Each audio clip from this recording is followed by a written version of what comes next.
This year, the start of the day at Westside has had a few changes. Dr. Dostal is in his second year as principal. He's implemented a new type of homeroom that affects both teachers and students. Well, Shield Time is, in essence, just a different name for homeroom. When I arrived at Westside last year, in listening to a lot of teachers and students, parents, they didn't really know what the point of homeroom was, and so we assembled a group of teachers and worked over the summer to actually fill that out so that we are doing meaningful activities and also using it as a time to build relationships with students, because in a large high school, research shows that if there's an adult in the building that knows a student better than anybody else, they're more likely to be engaged in school. The original idea behind homeroom was to try to make a bigger school seem smaller. And each year there was probably 4 or 5 of each grade who was in the same homeroom. So maybe about 20 kids, and freshmen would get added, obviously, at the beginning of the year, and they would already be in a homeroom with sophomores, juniors, and seniors.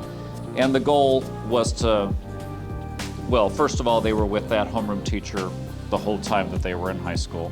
And the other idea was just to at least give them exposure to students in other grade levels. Mr. Babber, a math teacher at Westside, shared his thoughts on the new Shield Time. So at first I was wondering what the change was going to be like this year. And quite honestly, I have a senior homeroom, and I actually kind of like it because everybody there is in the same place. They're all seniors. And then there's certain things in every grade level. There's certain things freshmen are going to have to do, sophomores, especially juniors when it comes to the ACT time, sometimes sophomores with a pre-ACT. And I think if you just, from the administration point of view, if you can just focus on a few homerooms that will facilitate that, instead of everybody doing a little part of it, I see why the change was made, and I'm thinking it's a positive change. Their biggest adjustment is probably going to be maintaining a Google Classroom for their Shield Time. We actually created those in advance for them and have listed out all the assignments for the month, and our MTSS team will actually keep that ongoing for them. And so they're actually just going to have to record information to Google Classroom, and then on a quarterly basis they'll actually issue a grade, because it'll be 0.25 credits, so 1 credit a year.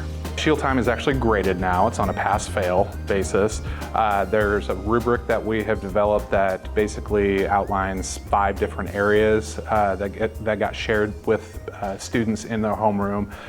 And so there's actually going to be activities you have to complete so that you can actually earn that passing grade in Shield Time. I do think some of the completing things, I just think that's a way to just put more, just to make it more accountable, make students more accountable for needing to do this kind of stuff. You should know how to log into your X2Vol account. I mean, that's important to be able to know how to do that. And I know that was one of the assignments. I personally like that it's a little bit shorter, just because I think before you could sometimes get through all the announcements and then it was almost like there was just kind of dead time there. And I don't think I mind the schedule change where it just seems like, hey, good morning everybody, here's what you need to know, and have a great day. The new Shield Time is an adjustment for students, however, it will be beneficial for them. From WTV, I'm Madie Schlegel signing off.